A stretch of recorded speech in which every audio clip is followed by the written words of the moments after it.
is in a beautiful part of the world. We're in Provence, not far from Italy, near the Mediterranean. We're in the summer of 1965, July 1st, actually, Canada Day. That's right. On the other side of the ocean. And my birthday, indeed. I was 3 years old on this very day. And so I was here with us. I just wasn't able to do much in terms of investigation. So this is where Valensole is, the big yellow dot. You have a farmer named Maurice Masse. It's 5:45 in the morning. The man is smoking a cigarette. He's just about to start work that day. And there's an object that descends from the sky, lands in a lavender field 200 feet away. This is very close. In his lavender field, yeah.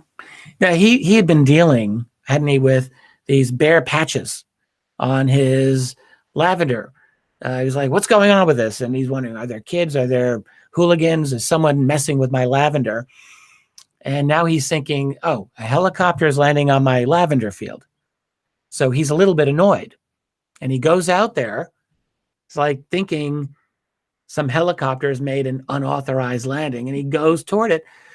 And he's hearing this loud hissing sound. That's what's reported. Right. This really, That this really helped get his strong sound that, yeah, he thought was something like that.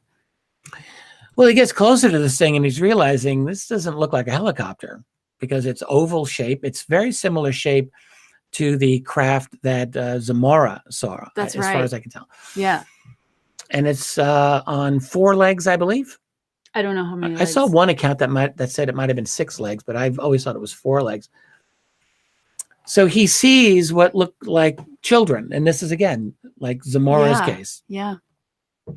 And like, was this your encounter when you were looking into this? Like, he was a little bit annoyed thinking that there's a bit of a disconnect here. Because if you think it's a helicopter landing, you're not going to think there's kids out there. But maybe it was early in the morning. Maybe he hadn't had his coffee. I don't know what he was thinking. He goes out there, but he very quickly realizes that these were not human beings because they're short. They're like 4 feet tall or less.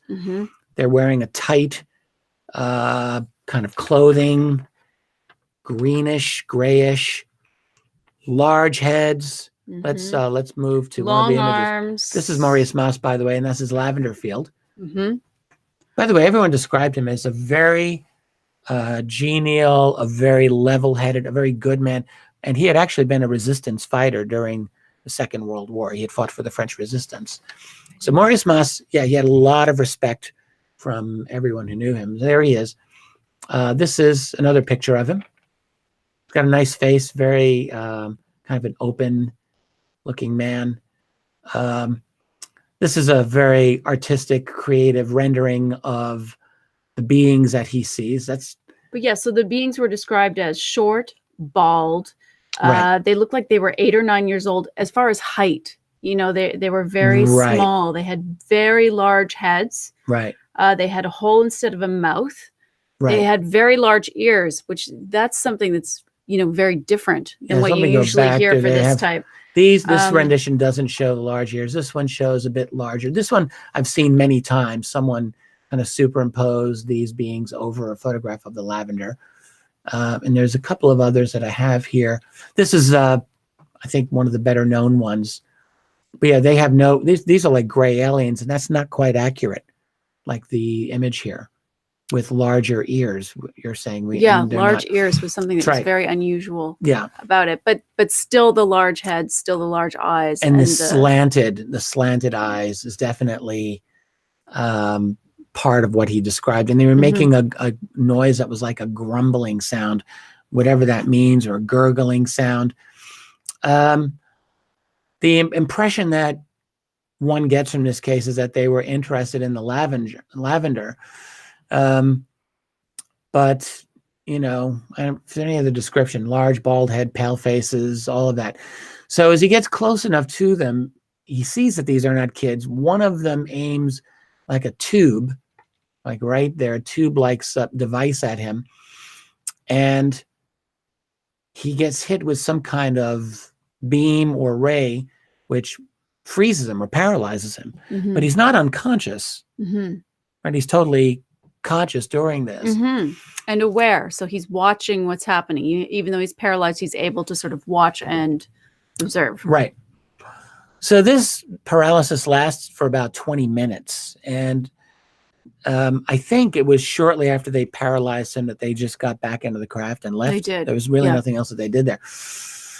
So this actually messed him up a little bit. Let's see if there's any other images here. Oh, that's ground traces. We'll get to that in a second. Well, can I just interject here? Something that happened. The initial report, excuse me, he didn't even describe this. He reported that one was on the ground and one was in the craft, and that they eventually just flew away.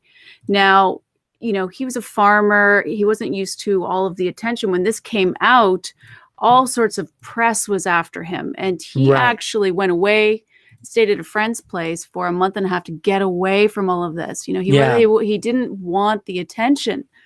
Right. He was just very quiet and humble. Right. And then I guess he'd thought about it after a month and a half, and he came back and he went to the police. And now, didn't he go to the police immediately though? No, what happened when he first had this happen, he went to the local tavern or local. He went, yes. Well, it was a very small town. So this is where all of his friends were. Right. The owner of the bar, which, Robert Fleischer was deeply investigating this. And so he was telling us this story. Robert Fleischer is one of the leading UFO researchers in Germany, and he's a friend of ours, and he just happens to be looking into the Valensole case currently. Yeah. Yeah. And very recently as well. This was in 2018, I think. Yeah. So he said that Andre, who owned the bar or Café du Sport, it was also a very good friend of his. He told him and said, please don't tell anyone. Right. But it's this really small town. So he ends up telling everybody. Right, of course. And within a few hours, the police want to talk to him. Right. And this is all immediately, and they notice there's marks. There are ground traces. So the police are super interested. They actually go and do the investigation on that day. And they see there's 4 landing marks in the soil. Mm-hmm. There's like a deep hole. Yeah. And it was very moist, actually, which then hardened into something like concrete. That's right. Apparently, yeah. And whatever that was. Now, I was reading in one case that there was an analysis that said that the weight of the craft or whatever landed on it had to be quite significant, maybe 1.5 tons or even up to 2 tons. I don't know how they make these determinations, but someone decided that this was a very large or heavy craft. I'm not sure either, but Robert did say that when they did the initial investigation, they did a police investigation, not a UFO investigation. Right. Okay. So they were looking at it through a specific lens, through specific eyes. But what I was going to say was the initial report that he gave was different. And then when he came back a month and a half later, he went back to the police. And gave more detail. And gave more detail. And that's when he described that there were 2 beings standing here, like you're seeing here. Yeah. He said one was facing him, one was turned away. When the one facing him saw him, he nudged the other one. The one that was turned away turned around and had a wand in his hand, and then paralyzed him. Seemed to paralyze him with that hand. So, and then that's when he did go into had more interviews after that with a number of people.